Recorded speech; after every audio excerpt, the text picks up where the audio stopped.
मंत्री नितेश राणे यांच्या संदर्भात एक महत्त्वाची बातमी समोर आली आहे। मुंबई गोवा महामार्ग अभियंत्यावर चिखलफेक केलेल्या बहुचर्चित प्रकरणात मंत्री नितेश राणे यांची न्यायालयानं निर्दोष मुक्तता केली आहे।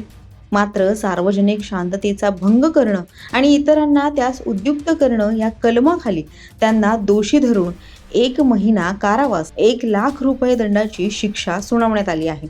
मात्र 2019 मध्ये नेमकं काय घडलं होतं, हे प्रकरण काय आहे याबद्दल सविस्तर जाणून घेऊयात। नमस्कार, आपण पाहताय लोकसत्ता लाईव्ह। 4 जुलै 2019 रोजी मुंबई गोवा महामार्गावरील चौपदरीकरणाच्या कामाची पाहणी करण्यासाठी कणकवलीचे तत्कालीन आमदार नितेश राणे गेले होते।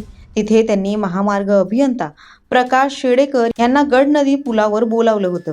यावेळी कामाच्या दर्जाबाबत संताप व्यक्त करत शेडेकर यांच्या अंगावर चिखल ओतण्यात आला होता।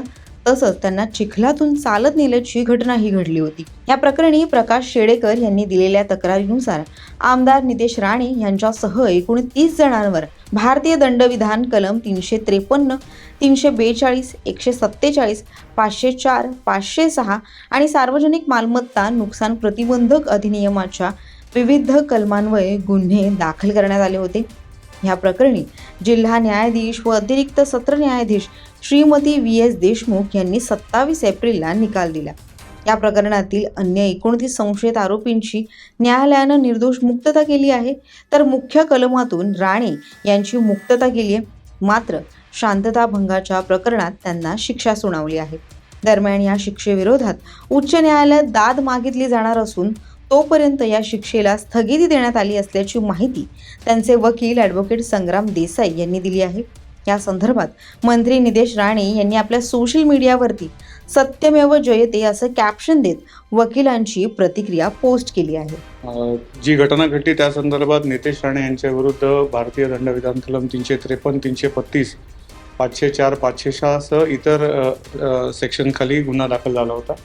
त्या संदर्भात कणकवली पोलिसांनी तपास करून त्यांच्याविरुद्ध दोषारोपपत्र दाखल केलं होतं आणि त्या संदर्भातील खटला ह्या न्यायालयात चालला आणि न्यायालयाने आज निकाल देऊन 353, 332 सह 506 आणि इतर सर्व गुन्ह्याखाली नितेश राणे आणि त्यांच्यासोबत जे इतर आरोपी होते यांची सर्वांची निर्दोष मुक्तता केलेली आहे।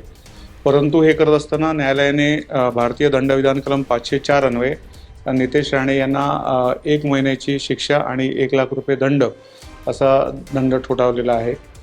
504 म्हणजे एखाद्या पब्लिक प्लेसमध्ये इन्सल्ट करून उद्युक्त करणे, लॉ अँड ऑर्डर सिच्युएशन निर्माण करणे अशा सेक्शनखाली त्यांना शिक्षा झालेली आहे आणि ती 1 महिन्याची शिक्षा आहे। परंतु न्यायालयामध्ये आम्ही लगेचच अर्ज केला आणि न्यायालयाने त्याला स्थगिती दिलेली आहे आणि त्याच्याविरुद्ध पुढील योग्य ती कायदेशीर कारवाई आम्ही लवकरच करू।